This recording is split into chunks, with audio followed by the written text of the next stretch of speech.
quien le tengo que pedir disculpas.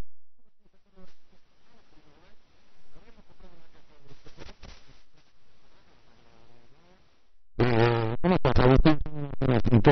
Te saludamos. ¿Qué tal? Buenas tardes, ¿cómo estás? No, disculpa yo, que estuve ahí y no logramos combinar. No, nosotros anduvimos con, bueno, nada, son días de muchas corridas para lo que nos dedicamos al periodismo, no nos dan tregua a estos muchachos, ¿eh? No, es terrible, todo el tiempo, en todos los planos, ¿no? Bueno, el económico, que es terrible lo que está pasando, pero en el medio se mezcla todo, ¿no? Ahora lo judicial, y bueno, una cosa va arriba de la otra, hay una dinámica impresionante. Es una cosa, o sea, pretenden con unas fotocopias, unas capturas de pantalla y un par de arrepentidos, borrar ciertas y determinadas noticias que son verdaderamente muy complicadas. Recién daba Toto la cotización del dólar y decía la cantidad que tuvieron que subastar para aguantarlo más o menos ahí. Sí, bueno, ayer fue un récord, ayer subastaron en un solo día 751 millones de dólares para tratar de contenerlo en 3 subastas que hicieron a lo largo del día, para ir llevando el precio contenido, y así todo siguió subiendo. En realidad responde a algo que venimos contando hace un tiempo, que en realidad ese mes que tuvimos de paréntesis con cierta estabilidad cambiaria no implicó, como el gobierno pretendía instalar, la solución o el final del conflicto, o que habían logrado domar al dólar. En realidad fue un paréntesis en una cuestión muy artificial, muy manipulada, un acuerdo de tregua entre Luis Caputo y los bancos y los grandes inversores, porque tenía que asentarse unos días en el Banco Central, frenar la corrida que había llevado a la salida abrupta de Federico Sturzenegger, y entonces le subió la tasa de interés, le garantizó una alta rentabilidad en dólares por la propia estabilidad cambiaria en un plazo corto. Eso duró un mes y después volvimos otra vez a lo mismo, porque los problemas estructurales, los problemas de fondo que presenta la economía, que es que los dólares no alcanzan, que salen dólares por todos lados, que tenemos déficit comercial en la cuenta de turismo, fuga de capitales en niveles récord. Mira, un dato, desde que arrancó este gobierno hasta ahora, solo por fuga de capitales, el rubro fuga de capitales, se fueron 50.000 millones de dólares. Es equivalente las reservas que recibieron en 2015 más o menos. Claro, más o menos, sí, y es el equivalente a lo que se le fue a pedir prestado ahora, no lo que desembolsaron, sino todo el programa a lo largo de 3 años que se negoció con el Fondo Monetario. Eso se fue en 2 años y medio de fuga de capitales, que esos son grandes sectores concentrados que tienen rentabilidad extraordinaria, que se llevan la plata del país. Como se desmanteló todo el aparato regulatorio, se permite que esto ocurra. Bueno, esta es la situación que hoy estamos atravesando en Argentina, y lo que se ve por estos días preocupa mucho, porque aparte ya es más profundo, deja de ser un esquema de valorización financiera que va en detrimento de lo industrial, de lo productivo. Acá ya estamos viviendo un saqueo, cuando vos ves que el Banco Central en un día vende 750 millones, o el día anterior que había vendido 300 millones en una subasta a 29,40, el mismo día, a las pocas horas, cerró en 29,87 el dólar mayorista, y al día siguiente abrió en 30,40. Esto quiere decir que se ganaron un peso por esa operación los inversores que están del otro lado en un día, un peso por dólar, es decir, sobre 300 millones de dólares se ganaron 300 millones de pesos en un día que en pagamos un rato. todos los argentinos. Ahora, Agustín, la pregunta sería, ¿hasta cuándo van a tener esto para seguir manteniendo este precio al costo que lo están haciendo? ¿Se les va a acabar la guita? No, claramente, obviamente que sí, y el dólar va a ir subiendo, y además el gobierno, en este juego que va haciendo de negocios en complicidad con el sector financiero y los inversores que están del otro lado, donde van teniendo estas rentas extraordinarias como esto que te acabo de marcar, imagínate, 300 millones de pesos en un solo día, pero además en el camino van permitiendo que el dólar sube, ¿no? No es cierto que la intención que tienen es de controlarlo, lo que están es ejecutando un negocio financiero, pero en realidad el gobierno, por el acuerdo que firmó con el Fondo Monetario Internacional y porque no tiene más acceso al crédito, necesita cerrar el frente externo, necesita que esos rojos que recién marcaba, comercial, turismo, fuga de capitales, eso empieza a acomodarse un poco, porque hasta ahora todo eso, que es un nivel de déficit récord, lo tiene Argentina y lo tiene Turquía, por eso hoy el mundo tiene los ojos puestos en estos dos países, pero es un nivel récord de más de 5 puntos del Producto Bruto de déficit externo en dólares.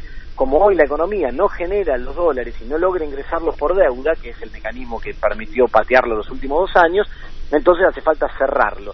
Para cerrar ese frente externo, porque además los dólares del Fondo Monetario no alcanzan, y además el Fondo Monetario te dice: yo no te voy a dar los dólares para financiar los viajes de argentinos al exterior, si te los doy es para otra cosa. Entonces ahí lo que el gobierno necesita es una devaluación más fuerte del dólar y una recesión más fuerte en el plano interno, porque eso te acomoda los números. Vos fíjate que con un dólar mucho más alto, digamos cerca de los 40 pesos, y con una recesión en el plano interno que ya está lanzada pero que se va a profundizar los próximos meses, y se te empieza a ajustar, no por una buena noticia, por una mala, porque por ejemplo dejás de importar porque ya no tenés un mango para importar y no consumís en el mercado interno, dejás de viajar al exterior porque imposible con el palazo al poder adquisitivo de los salarios, salvo algunos pequeños sectores de alta rentabilidad, pero el resto imposible. Entonces empezás a acomodar los números de esa forma, entonces el gobierno necesita esa gran devaluación y esa recesión en el mercado interno. Tengamos en cuenta que es un gobierno que yo hace rato digo, se olvidó que en la Argentina hay gente. Lo que hace es mirar números, ejecutar negocios, hablar con los interactores, digamos, de los sectores financieros y de los sectores corporativos que tiene del otro lado, pero se olvidó completamente que acá hay gente, que hay un mercado interno, que la Argentina tiene industria, que tiene empleo. No, de eso no se acuerda más nadie, miran solo en otra parte, intentan hablarle solo a los mercados y manejarse con esa lógica. Bueno, lamentablemente eso es lo que empezamos a sufrir ya hace rato, pero que me parece que ahora se precipita a una situación en términos de recesión, disparada inflacionaria, altas tasas de interés, riesgo de incumplimiento y de quiebre de la cadena de pagos y cosas que se empiezan a acercar, los márgenes de maniobra se van angostando, estrechando, el gobierno viene echando manotazos de ahogado y ya no tiene mucha más posibilidad de seguir haciendo cosas y empieza a generar problemas hasta con sectores con los que ahora más o menos tenía alguna relación cercana. Te doy un ejemplo de esto, Unión Industrial Argentina, no te digo las cámaras de la pequeña y la mediana empresa que están en conflicto con el gobierno hace rato porque los están destruyendo. Unión Industrial Argentina, se juntaron la semana pasada con Dante Sica, el ministro de Producción, y le pidieron que empiecen a bajar las tasas de interés. Le plantearon que no hay forma que la industria pueda seguir sosteniéndose con estas tasas de interés. Dante Sica les prometió que sí, que iba a llevar adelante eso, que se iba a juntar con otros funcionarios y que iban a trabajar en eso. A los 3 días, el martes de la semana pasada, se decidió subir la tasa de interés de referencia al Banco Central de 40 a 45%, en una decisión que nadie esperaba, fuera de agenda completamente, porque eso lo revisa el Banco Central una vez por mes, y además se ratificó en el comunicado que esa tasa va a quedar así hasta octubre. Entonces empiezan a tener problemas con la propia Unión Industrial Argentina, que representa sectores muy concentrados de la industria, con los cuales hasta ahora venían más o menos manejando la relación. Bueno, esto es porque se le va las cosas de las manos, van metiendo parches, van tratando de ganar tiempo, van tomando medidas como manotazo de ahogado y la crisis se precipita. Hay un cálculo que se puede hacer al respecto de cuál sería el valor del dólar a partir del dinero circulante, el dinero de reservas y demás, ¿no? Sí, mira, si haces ese cálculo nos vamos a asustar todos y mucho, porque si vos tenés en cuenta el monto del EVAC más la base monetaria y el nivel de reservas, hoy te va a dar un valor de dólar que se llama dólar cobertura, eso, la relación entre una cosa y la otra, por arriba de los 50 pesos, 55 pesos. No, por eso, si hacemos esa cuenta nos vamos a preocupar y mucho todo, pero otras cuentas también generan preocupación. Si vos analizás un poco la cuestión de la competitividad, de cómo cerrar un poco el frente externo y esto de lo que hablaba antes, y haces algunos cálculos, ahí estás alrededor de los 40 pesos. El problema es que además la propia dinámica inflacionaria que responde a la devaluación también va haciendo que ese tipo de cambio nominal, digamos, esa relación entre el precio y el dólar, cada vez tenga que ser más alto. Entonces, claro, yo te digo 40 y con la inflación, cuando metamos la inflación de agosto te voy a decir 42, digamos. Entonces, claro, es una dinámica muy... Claro, porque además con este tema las tarifas de los servicios dolarizadas van a aumentar de nuevo el gas, la luz, va a aumentar de nuevo, claro, y eso va directamente a la inflación sube el dólar, y, claro, y esto parece una espiral, claro, en la cual nos metió el propio gobierno con sus decisiones, porque yo me acuerdo de esto, yo incluso me acuerdo de haber participado en su momento en lo que fueron las reuniones estas por las subas de gas y estas cosas, ¿no? Sí, las audiencias públicas. Las audiencias públicas, claro, y haber ido ahí a argumentar. Y me acuerdo que estaba Aranguren, en ese momento era ministro, y estaba ahí presenciando las audiencias en una formalidad, ¿no? Porque no escuchó a ninguno de lo que hablamos, miraba para otro lado, pero estaba ahí sentado.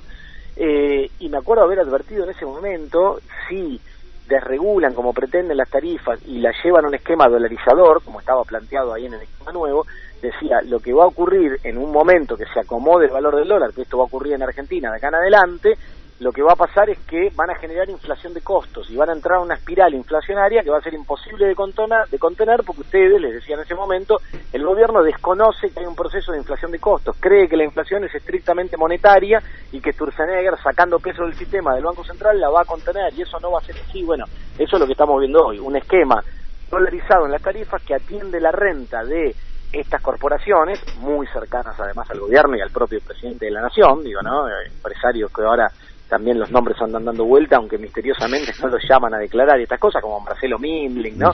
Digo, que tiene que ver con el rubro de la energía eléctrica, son muy vinculados al propio presidente, tienen alta rentabilidad por esta dolarización y se genera una inflación de costos y se genera una dinámica de devaluación y traslado a tarifas que además va estrangulando el poder adquisitivo de los salarios de los hogares en Argentina. Bueno, lamentablemente, por eso digo, esto nos precipita a una crisis que yo creo que es ineludible a esta altura, que los próximos meses vamos a empezar a ir transitando y que, bueno, esperemos lo antes posible poder revertir el rumbo de esto y empezar a retomar otra lógica y empezar a apostar al mercado interno de nuevo, porque si no, la verdad que la vamos a pasar muy mal. Lamentablemente, digo, para uno que viene analizando estas cosas, es la crónica de una muerte anunciada. Digamos, claro. Hace 3 años que estamos hablando de esto, advirtiendo cada medida que se fue tomando, lo que va a generar, pero bueno, lamentablemente a veces, digamos, uno que va siguiendo esto de cerca, que lo va analizando, trata de comunicarlo, pero bueno, digamos, el resto se empieza a dar cuenta cuando las cosas ocurren realmente, que es lo que empieza a pasar ahora.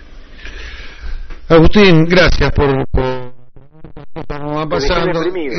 Deprimido no, uno sabe que esto es así. La pregunta después es política, digamos, ¿no? Claramente. Es, a ver, estos muchachos, con este nivel de deterioro de las condiciones de vida de todos los argentinos, cosa que no parece, digamos, esto parece un tobogán, no hay manera de frenarlo, solo puede empeorar.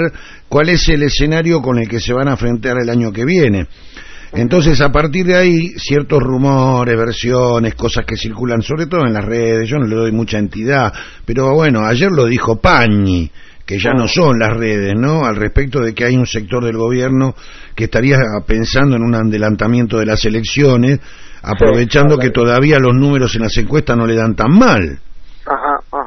Sí, se habla de eso, el contexto actual, digamos, a ver, el gobierno creo que la lógica lo llevaría a intentar adelantar para evitar que se precipite esta crisis económica, claro, de la cual hoy ya estamos hablando, sintiendo, pero con el paso de los meses va a ser una situación cada vez peor, insostenible, y jugando un poco con estas cosas que estamos viviendo, estas denuncias, todo esto que obviamente pegan a sectores de la oposición, parten sectores de la oposición, todo eso le resulta funcional al gobierno, y en ese sentido esta cuestión que es un rumor hace rato, a veces cuando lo dicen algunos actores, como por ejemplo el caso de Pagni, claro, uno le presta más atención, hace rato que está dando el rumor y tiene una lógica, ¿no? La de que adelanten a las elecciones. Sí, la lógica de adelantar a las elecciones es ganar un poco de respaldo a partir de poner la Vidal o algo positivo. O sea, a ver, si hacen elecciones anticipadas y ganan, a mí no me extrañaría que la primera medida sea dolarizar la economía argentina.